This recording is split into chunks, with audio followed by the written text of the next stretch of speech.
Hello, welcome to the presentation. My name is Richard Mullin. I'm currently an engineering student at Florida International University, and I'm going to talk to you today about SQL injection. Now, this is only going to be for educational purposes only. This is a project for Dr. Pon's ethical hacking class, and so now let's get started. What is SQL injection? SQL injection at the core is essentially you taking advantage of a security weakness in a website. So wherever they allow you to use username and password, you're going to enter, rather than just plain text, you're going to enter a script that allows you to trick the database into thinking you're a verified user. What this means is that when the database sends back the information, this allows the attacker to control the application's database, and in doing so allows them to have access to the website when he or she normally might not have access to it. So what's the anatomy of an SQL injection? What is it made up of? It generally has two parts. The first is recon. As with any hacking tool, you have to do recon first. And by recon, I mean finding websites that, one, have login inputs, so you can type in the username and password. And the second is websites that are susceptible to an SQL injection. Websites that don't, filter their inputs, that don't sanitize the data. All these things are what you're looking for a weak website, so that you can input an SQL injection and it'll let you get access to the website. So before we go any further, let's take a closer look at the communication between the website, the server, and the database. So this is the sort of layout between a website, a server, and a database. So on the website, you have a username and password entry location, and that communicates to the server over the internet HTML. So you can either do HTTP, which is insecure, unsecured, or it can do HTTPS, which is the more secure version. Once the server gathers this data, it sends it to the database, so that it allows the server to verify that the user input for the username and password is correct. And generally the server to database communication is secured, so that back-end communication is secured, which is why we don't really focus on front-end security, so between the website and the server, but more back-end between the server and the database. So now we've kind of gone over that, let's look a little more at what an SQL injection, like what it does, how it does it, and why it works. So we can open up Notepad here for a second. All right. Okay, so this is what the computer sees. So when you type in an entry in the username and password, it looks something like this, where select username equal to, and password as well equal to, username equal to Brian, and password equal to Brian. So if we go back for a second to this table, the username is in fact Brian, the password is in fact Brian. Now that user will be allowed access to the website. So that's the important thing. In the database, there is that table, and if the entry in the username on the website match the entry in the database table, then the user is granted access. The first, let's go back to this, is right here. So this is what the computer sees. Username equals this, whatever's in this here, and password equals whatever's in here. So when you look at that, when you look at this, the AND is a logical AND, which means you need to have both inputs to be true to output a true response, giving the user access to that user. So one thing we can do is, before we, in the spirit of recon, one thing we can do is something called a tick. This is a probe to see if the website is prone to an SQL injection. And for SQL, the tick is normally just an apostrophe, just like that. And we'll do the same thing for the password.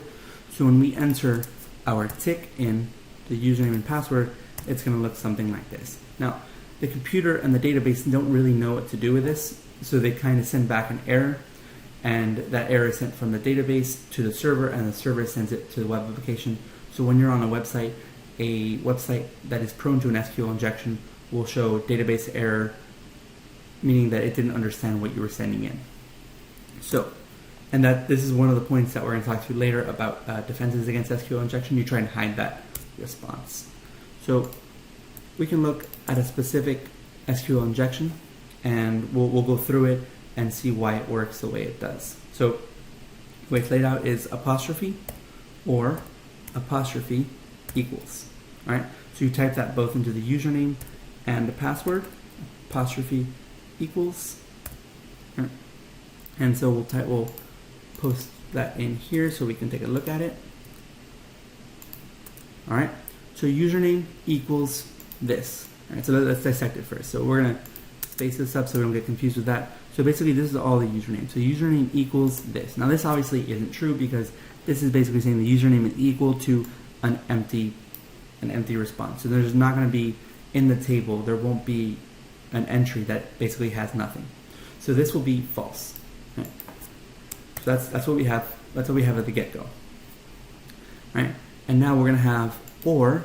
That's important because an or, as opposed to an AND gate, only needs one response that's true, and that's what we're focusing on here. All right. So now we have an or here. Sorry about that. We have an or here, and let's look at the next thing. It says apostrophe equals another apostrophe.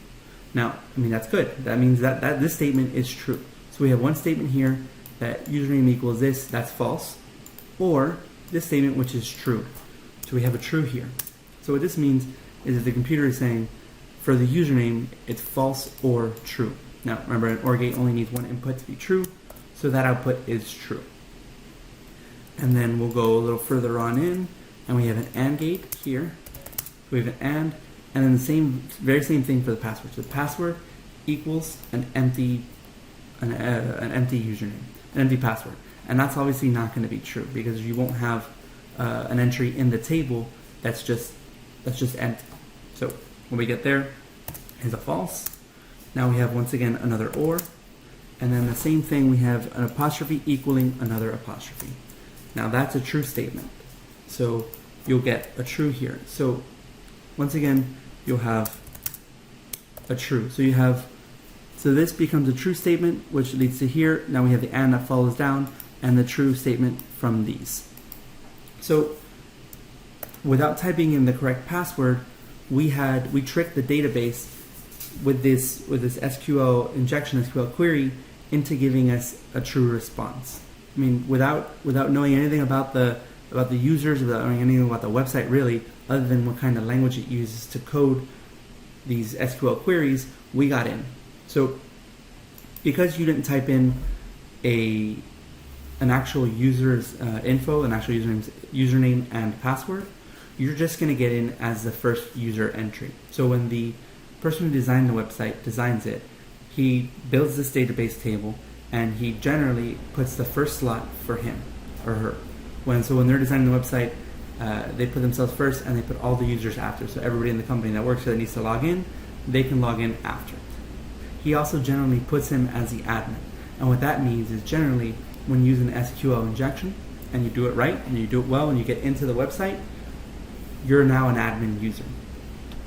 So this is kind of what the computer sees. This is the computer registration of what an SQL injection does. And then let's go look at an example of how it looks like in a real website. So let's go back to the internet here. And what we're going to do is talk about the whole process of SQL injection as a whole. So the first thing you have, of course, is reconnaissance. And in reconnaissance, you need to find websites that allow you to input these inquiries, these SQL queries. And what does that mean? You need to find a website that has a username and a password that you can log into. Now you can just Google whatever you want essentially, but the list of items you get won't all have logins. So one way we try and reduce this reconnaissance process, or time it takes to do this reconnaissance process, is by doing something called Google Dorks. So that means filtering the responses that Google sends back so that we only get pages that we can log into. So the way we do that is in a Google prompt. We type in URL, which basically means anything that follows after this will have to be in the URL.